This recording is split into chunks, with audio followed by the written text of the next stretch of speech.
नमस्कार और स्वागत है आप सबका। नमस्कार। आज हम एक बहुत ही अहम और जटिल मुद्दे पर बात करने वाले हैं। भारत चीन सीमा विवाद और इसकी जड़ें कहाँ हैं। बिल्कुल, हम खास तौर पे देखेंगे कि 1950s के दशक में तिब्बत में जो कुछ हुआ उसका आज के विवाद से क्या लेना देना है। हाँ, और इसके लिए हम द प्रिंट में छपे एक विश्लेषण का सहारा ले रहे हैं। ये चर्चा यूपीएससी एस्पिरेंट्स के लिए, मेंस और प्रीलिम्स दोनों के लिए और उन सब के लिए जरूरी है जो मौजूदा हालात को ऐतिहासिक नजरिए से समझना चाहते हैं। एक कहावत है कार्ल मार्क्स की कि इतिहास खुद को दोहराता है, पहली बार त्राजेडी की तरह, दूसरी बार मजाक की तरह। तो क्या ये सीमा विवाद भी कुछ ऐसा ही है, दशकों से चला आ रहा है? चलिए इसी को समझने की कोशिश करते हैं। सही बात है, देखते हैं। आज का हमारा मकसद क्या है? हम उन घटनाओं, उन फैसलों को टटोलेंगे जिन्होंने इस विवाद की नींव रखी, जैसे तिब्बत का पतन, शुरू के भारत चीन रिश्ते और 1947 के बाद पावर बैलेंस कैसे बदला। और ये भी कि इस पुराने इतिहास का आज की बातचीत पर क्या असर है, जैसे आजकल ये अर्ली हार्वेस्ट जैसे शब्द सुनाई दे रहे हैं। बिल्कुल, तो चलिए इसे परत दर परत खोलते हैं। हम स्रोत में जो जानकारी है उसके आधार पर बात करेंगे, मतलब एक आलोचनात्मक चर्चा करेंगे, तथ्यों को सामने रखेंगे। ठीक है। तो शुरुआत करते हैं 1951 से पहले के तिब्बत से। साल था 1949। चीन की पीपल्स लिबरेशन आर्मी पीएलए वो ल्हासा के करीब पहुंच रही थी। माहौल तनाव भरा था। बिल्कुल, और ऐसे में भारत ने मेजर जोरावर चंद बख्शी को एक सीक्रेट मिशन पर तिब्बत भेजा। उनका काम था तिब्बत की फौजी ताकत का अंदाजा लगाना कि वो चीन का सामना कर पाएंगे या नहीं। और मेजर बख्शी ने वहां जो देखा वो काफी चिंताजनक था। बहुत ही दयनीय हालत थी तिब्बती सेना की। सैनिकों की भर्ती जमींदार जबरदस्ती करते थे, तनख्वाह मिलती नहीं थी। अच्छा।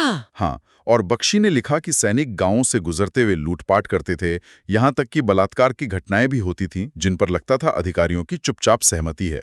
ओह। और जो लहासा ज्ञानसे में भारतीय अस्पताल थे, वहां यौन रोगों के मरीजों की भीड़ बढ़ रही थी। ये तो बहुत ही अंदरूनी तौर पे कमजोर व्यवस्था लगती है। बिल्कुल, बख्शी की रिपोर्ट से यही तस्वीर उभरती है। सैनिकों में अपने कमांडरों के लिए कोई इज्जत नहीं थी। कमांडर चुने कैसे जाते थे? तलवार से सलामी देने की काबिलियत पर। कमाल है। और बख्शी ने लिखा भी, सैनिकों की हालत और अनुशासन का स्तर स्तब्ध करने वाला है। न खुद को साफ रखते हैं, न कपड़े। मतलब ऐसी सेना बाहरी हमले का सामना कैसे करती? सही बात है। और ये सिर्फ बख्शी की बात नहीं थी, है ना? नहीं, बिल्कुल नहीं। 1905 में एक ब्रिटिश ऑफिसर थे, लॉरेंस वॉडेल। उन्होंने भी ऐसी ही क्रूरता का जिक्र किया था कि कथित अपराधियों की आंखें निकाल दी जाती थीं, वो सड़कों पर भीख मांगते थे। बाप रे। और सोचिए, 1881 में जिन लोगों ने भारतीय जासूस शरद चंद्र दास की मदद की थी, उनके हाथ पैर काट दिए गए थे। और बख्शी ने ये भी नोट किया कि कोई लिखित कानून जैसा कुछ था ही नहीं। मतलब अधिकारी कोई भी सजा दे सकते थे, जैसे कान काट देना। ये सब दिखाता है कि समाज अंदर से कितना खोखला हो चुका था, विनाश की तरफ बढ़ रहा था। तो एक तरफ तिब्बत की ये हालत थी और दूसरी तरफ भारत नया नया आजाद हुआ था, उसकी अपनी मुश्किलें थी। हाँ, भारत ने मदद की कोशिश तो की। 1949 के आखिर में कुछ हथियार, राइफलें भेजी, बख्शी जैसे अफसर ट्रेनिंग के लिए भेजे, पर शायद वो काफी नहीं था। क्यों? देखिए, उस वक्त के सेना प्रमुख फील्ड मार्शल करियप्पा, उन्होंने नेहरू जी को साफ बता दिया था कि भाई हम तिब्बत के लिए 1 बटालियन से ज्यादा सेना नहीं दे सकते। अच्छा। हाँ, जैसा पूर्व इंटेलिजेंस चीफ बीएन मलिक ने लिखा है, भारत उस वक्त पाकिस्तान बॉर्डर पर तनाव, बंटवारे का दर्द, तेलंगाना जैसे अंदरूनी विद्रोह, इन सब में उलझा हुआ था। सही बात है। और ब्रिटिश भारत ने तिब्बत में कोई मॉडर्न सिविल सोसाइटी बनाने में दिलचस्पी ली नहीं थी। तो आजाद भारत के पास साधन भी सीमित थे अपनी मर्जी चलाने के। हाँ, ल्हासा में जो भारतीय पॉलिटिकल ऑफिसर थे, आर्थर हॉपकिंसन, उन्होंने भी 1947 में ही खतरे की घंटी बजा दी थी। बिल्कुल। लेकिन फिर भी कुछ भारतीय अधिकारियों ने अपने लेवल पर कोशिश की, जैसे 1951 में असम के गवर्नर थे जयरामदास दौलतराम। हाँ, उनके कहने पर मेजर बॉब कैथिंग ने तवांग मठ पर कब्जा कर लिया। ये वही तवांग मठ है जो मैकमोहन लाइन के हिसाब से भारत के हिस्से में था, पर भारत का कंट्रोल था नहीं वहां। बिल्कुल।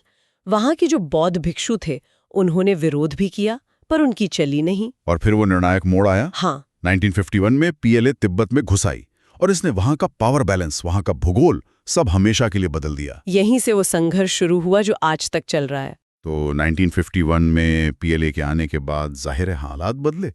1954 में भारत ने चीन के नियंत्रण वाले तिब्बत के साथ रिश्ते सामान्य करने की कोशिश की।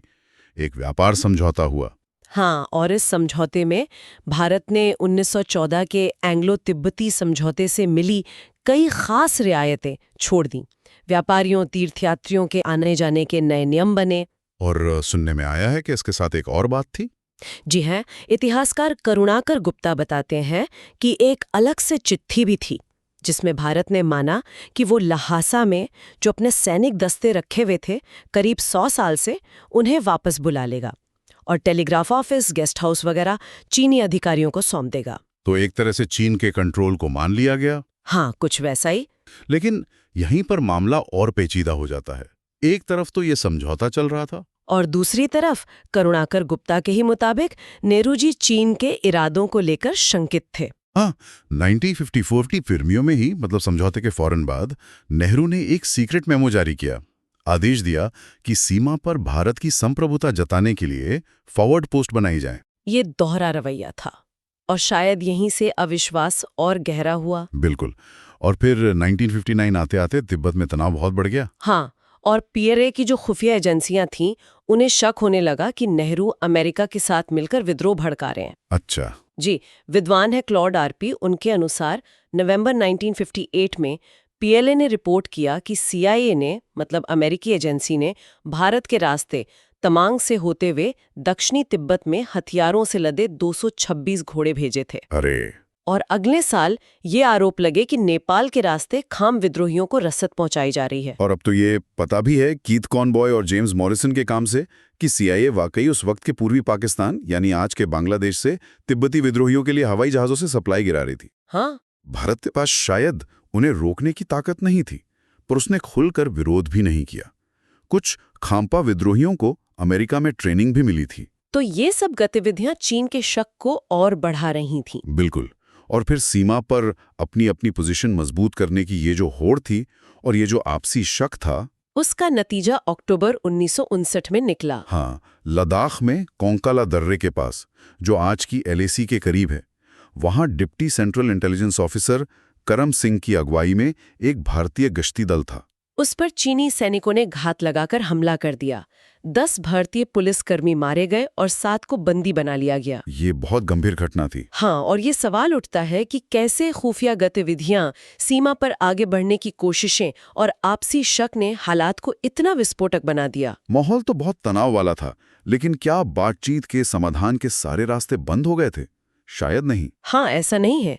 कई बार व्यवहारिक सुझाव भी सामने आए इस मसले को सुलझाने के लिए। जैसे? मिसाल के तौर पर 1960 में जब नेहरू और चीन के प्रधानमंत्री ज़ो एन लाई की मीटिंग हुई, उससे पहले दोनों तरफ से कुछ नरमी के संकेत मिले थे।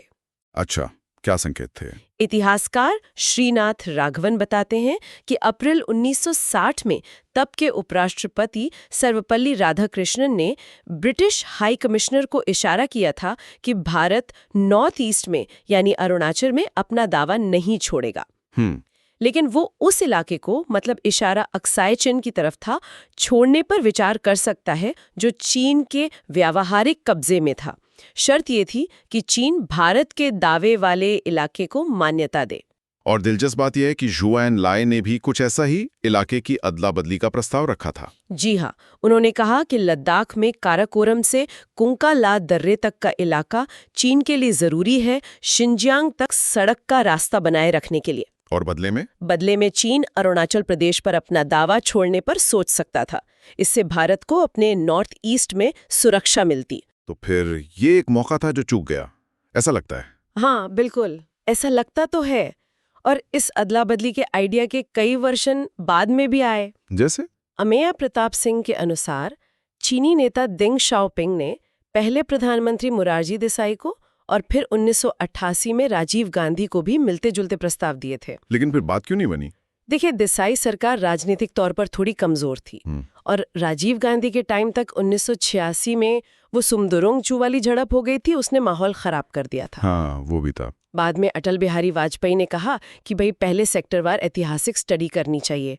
तो अगर बड़े परिप्रेक्ष्य में देखें तो ये सारी कोशिशें ज़मीनी हकीकत और दावों में तालमेल बिठाने की थीं।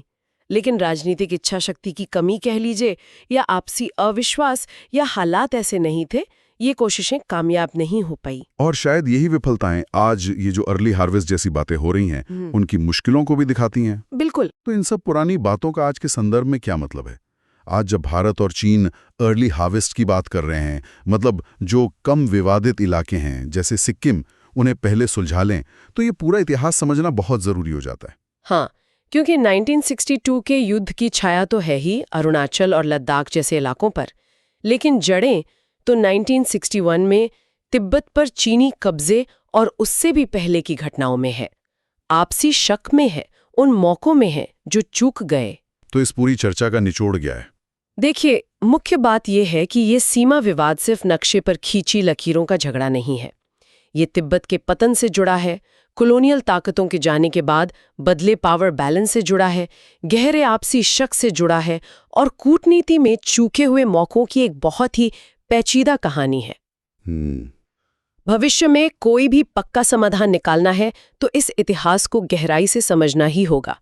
द प्रिंट का ये विश्लेषण इसी ऐतिहासिक और आलोचनात्मक नजरिए को सामने रखता है। और हाँ, ये साफ करना जरूरी है कि हम यहाँ सिर्फ स्रोत में दी गई ऐतिहासिक घटनाओं और नजरियों को बता रहे हैं, किसी का पक्ष नहीं ले रहे हैं। यूपीएससी की तैयारी करने वालों के लिए ये समझना जरूरी है कि किसी भी मुद्दे को अलग अलग एंगल से कैसे देखा जाए। बिल्कुल। शायद आगे बढ़ने के लिए दोनों देशों के नेताओं को अपनी जनता को उन हकीकतों के लिए तैयार करना होगा जो शायद पुरानी राष्ट्रवादी धारणाओं से अलग हों। मतलब शायद उन इलाकों पर दावों की निरर्थकता को मानना होगा जो ऐतिहासिक रूप से कभी पूरी तरह उनके थे ही नहीं। जैसे चीन को समझना होगा कि अरुणाचल, लद्दाख पर भारत की स्थिति ऐतिहासिक रूप से मजबूत है, वैसे शायद भारत को भी अक्साई चीन की जटिलताओं को मानना पड़ सकता है। ये तो बहुत बड़ी बात है। हाँ, लेकिन दोनों देशों के रिश्तों का दाव इतना बड़ा है कि उन्हें अतीत की त्रासदियों का बंधक बनाकर नहीं रखा जा सकता। सही कहा। तो आज की इस बातचीत का सार यही है कि भारत चीन सीमा विवाद की तह तक जाने के लिए हमें इतिहास में झांकना होगा। तिब्बत का पतन कैसे हुआ, शुरू की बातचीत क्यों नाकाम रही, शक के बीज कैसे पड़े, ये सब जाने बिना आज की चुनौतियों को पूरी तरह समझना मुश्किल है। हाँ, और एक सवाल जो हम सोचने के लिए छोड़ सकते हैं, अगर हम 1951 से पहले के तिब्बत की अंदरूनी कमजोरियों को और उस वक्त भारत की अपनी सीमाओं और मजबूरियों को और साफ तौर पर माने, तो क्या सीमा विवाद की पूरी कहानी कुछ अलग नजर आएगी? दिलचस्प सवाल है। या ये कि जो औपनिवेशिक विरासतें हैं, जैसे अधूरी अस्पष्ट सीमाएं, सत्ता का खालीपन, वो आज भी दक्षिण एशिया की जियोपॉलिटिक्स को कैसे आकार दे रही हैं? बिल्कुल सोचने वाली बात है, और ये चर्चा यूपीएससी की तैयारी करने वालों के लिए तो खास तौर पर उपयोगी हो सकती है, मेंस में हायर और हिस्ट्री के लिए, और प्रीलिम्स और जनरल अवेयरनेस के लिए भी। हाँ, जरूर। अगर इस विषय पर आपके कोई सवाल हैं या आप और जानना चाहते हैं तो नीचे कमेंट जरूर करें। अगर आपको ये चर्चा अच्छी लगी तो इसे लाइक करें और आगे ऐसी ही जरूरी जानकारियों के लिए सब्सक्राइब करना ना भूलें। धन्यवाद। धन्यवाद।